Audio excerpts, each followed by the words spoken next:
Olá! Bem-vindos a mais uma imersão na nossa série de análises. Hoje, a gente vai mergulhar fundo numa estrutura de pensamento super específica e bem debatida, o famoso aconselhamento bíblico. A ideia aqui é desconstruir esse material base passo a passo.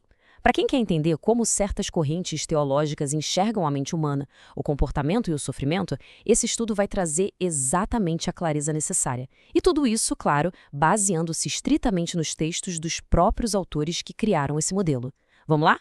O nosso roteiro de hoje é bem lógico e direto. A gente vai começar explorando o princípio da suficiência, passar para os limites práticos disso no dia a dia, depois entender de onde vêm os problemas pessoais segundo essa visão e, para fechar, dar uma boa olhada no embate clássico entre a Bíblia e a psicologia moderna. Bom, entrando logo na nossa primeira sessão, o princípio da suficiência. Esse é literalmente o ponto de partida de tudo, a pedra angular que sustenta todo esse modelo de pensamento. Vamos imaginar uma bússola. É exatamente essa analogia que os autores usam para explicar como as escrituras funcionam. Para essa corrente, os textos sagrados não são só documentos sobre uma espiritualidade abstrata. Muito longe disso. Eles são vistos como um guia direcional e super abrangente, capaz de orientar absolutamente cada aspecto da realidade. Basicamente, a principal lente através da qual todo o nosso dia a dia deve ser navegado.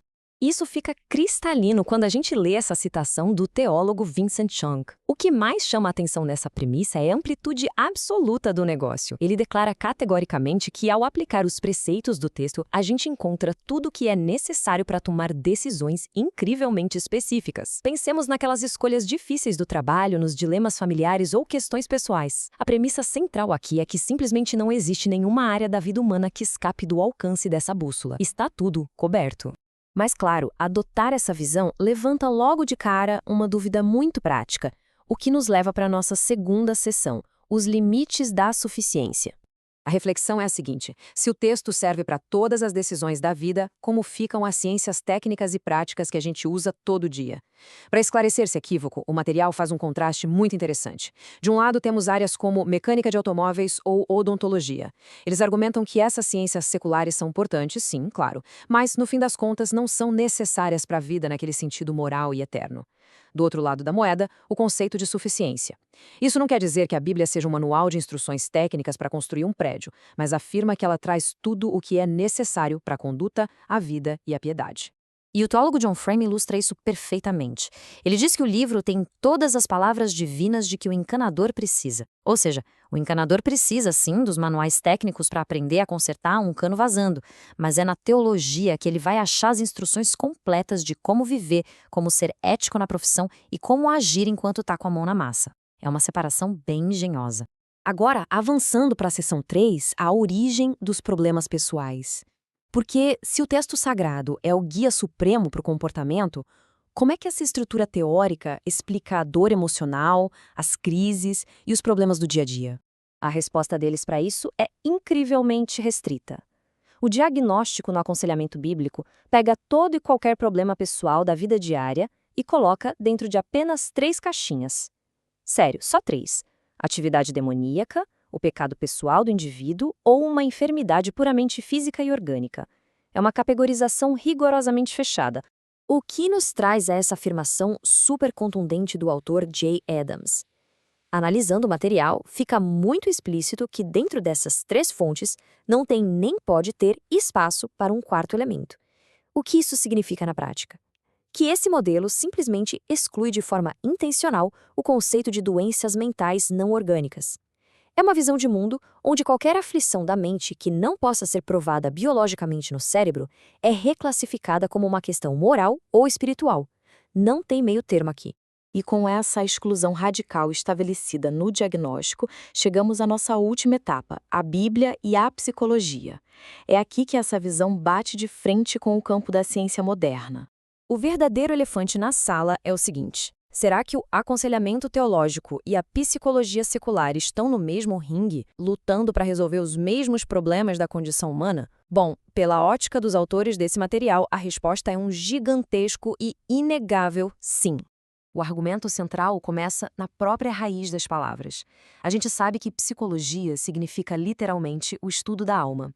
Então o material faz a seguinte provocação: o que seriam as nossas necessidades psicológicas profundas, senão questões essencialmente espirituais? O raciocínio é que se estamos lidando com a alma, então é a fé, e não a abordagem secular, que tem a reivindicação de suficiência absoluta para tratar disso. Por isso, a forma como eles separam a psicologia das ciências médicas é fascinante. Lembra daquele passe livre que deram para o dentista e para o mecânico? Pois é, a psicologia não tem a mesma sorte. E por que não?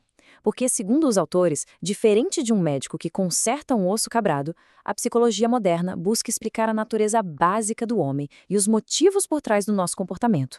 Na visão dessa estrutura, ao fazer isso, a psicologia pisa diretamente no território que pertence exclusivamente às escrituras. E, para dar um peso histórico a tudo isso, eles utilizam essa citação extraída da história da psiquiatria.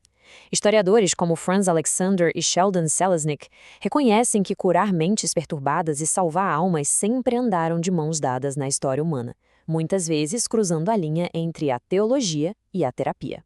O material-fonte usa esse próprio reconhecimento secular para reforçar o argumento. Ambos os campos lidam com o mesmíssimo objeto de atenção, a essência da mente humana. Quando dissecamos os objetivos da psicologia moderna, o foco cai sempre em dois pontos centrais: explicar os porquês das nossas ações e ditar como mudar esses padrões, certo? Só que na lógica do aconselhamento bíblico, tentar explicar os motivos da ação humana e guiar os passos para a mudança pessoal é o papel sagrado e exclusivo da religião. O que coroa a nossa análise e nos leva à conclusão mais provocativa de todo esse estudo. O material afirma, de forma inegociável, que qualquer tentativa de explicar a motivação humana ou de modificar o comportamento é, no fundo, um ato religioso. Vamos refletir. Se um sistema diz ao ser humano como ele deve viver e como ele deve mudar, isso não seria um sistema de fé? Essa é a grande reflexão que fica no ar. Até que ponto a linha invisível entre a ciência comportamental moderna e as nossas crenças mais profundas é tão nítida quanto a sociedade costuma imaginar? Entender as bases de visões como essa permite enxergar muito além das aparências e repensar a forma como a gente lida com a dor e com a transformação. Fica aqui essa pulga atrás da orelha após mais essa jornada incrível. A busca por entender as estruturas complexas do nosso mundo não para por aqui. Um abraço e até a próxima.